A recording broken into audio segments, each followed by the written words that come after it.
Assalamualaikum warahmatullahi wabarakatuh. Sebelumnya perkenalkan kami dari kelompok 7 Bahasa Indonesia yang pada kesempatan kali ini akan menjelaskan materi terkait dengan hakikat karakteristik raga ilmiah.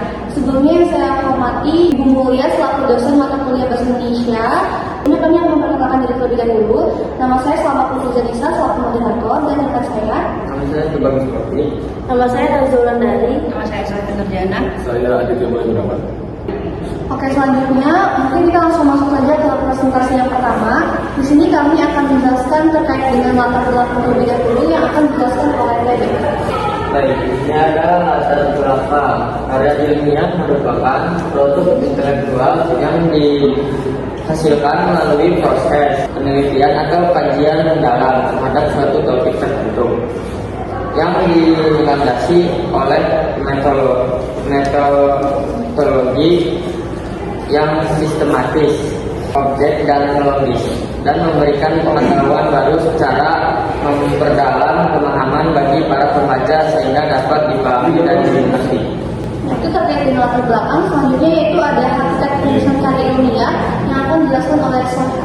Baik, terima kasih. Karya ilmiah adalah karya tulis yang disusun atau dikembangkan berdasarkan prosedur ilmiah. Karya tulis ini itu meliputi yang pertama ada tahap pemilihan topik dan pokok bahasan. Terus yang kedua ada tahap pengumpulan informasi dan bahan. Tahap ketiga ada pengevaluasian informasi dan bahan. Tahap keempat ada pengelolaan pokok-pokok pikiran. Tahap kelima ada tahap penulisan. Tahap keenam ada tahap pembimbingan yang memiliki tujuan untuk menyampaikan hasil topik yang logis dan mengajar empiris dengan prinsip hipotetiko verifikatif. Selanjutnya yaitu ada penjelasan hakikat penulisan karya ilmiah secara subjek yang akan dijelaskan oleh Nazul.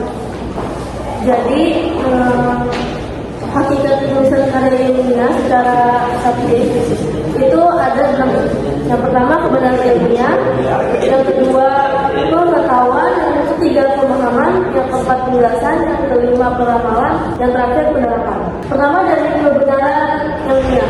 Kebenaran ilmiah ini bertujuan untuk mengungkapkan atau membuktikan sesuatu yang benar secara ilmiah. Yang kedua itu ada pengetahuan. Pengetahuan ini dalam karya ilmiah berfungsi untuk memperluas pengetahuan manusia tentang suatu bidang. Pengetahuan yang disampaikan bisa berupa teori baru, temuan baru, atau pengembangan dan teori yang sudah ada. Yang ketiga ada pemahaman. Pemahaman dalam karya ilmiah ini membantu membaca, memahami suatu konsep, fenomena, atau masalah secara mendalam. Selanjutnya ada penjelasan. Penjelasan ini dalam karya ilmiah memberikan penjelasan tentang bagaimana sih suatu fenomena terjadi. Selanjutnya ada peramalan. Peramalan ini bertujuan dalam karya ilmiah memberikan prediksi atau peramalan tentang sesuatu berdasarkan data dan pola yang ada. Selanjutnya yaitu ada penjelasan sifat dan hakikat penulisan karya ilmiah. Bersikap fleksibel dan selalu berpegang pada prinsip tujuan penulisannya. Sikap fleksibel perlu dimiliki karena dalam proses penulisan sangat mungkin terjadi perubahan. Di antaranya adalah topik tulisan dari situasi yang satu ke situasi lain beragam. Kedua, dalam situasi yang berbeda, topik yang sama dapat dituliskan secara berbeda. Yang ketiga, ketika menulis, fokus tulisan sering berubah. Selanjutnya yang terakhir itu ada karakteristik karya ilmiah yang akan dilakukan oleh saya. Nah, sebenarnya karakteristik karya ilmiah itu dibagi ke dalam 5 komponen, yaitu ada empiris, sistematis, objektif, analitis, dan verifikatif. Nah, mulai dari empiris terlebih dahulu, kalau misalnya kita mengacu pada pengertiannya, empiris ini merupakan pendekatan penelitian yang fokus pada pengumpulan data seperti observasi atau pengumpulan data dan percobaan. Di empiris karya ilmiah ini ditunjukkan pada pefaktualan informasi atau data yang disampaikan dalam tulisan atau data yang dipaparkan dalam tulisan tersebut.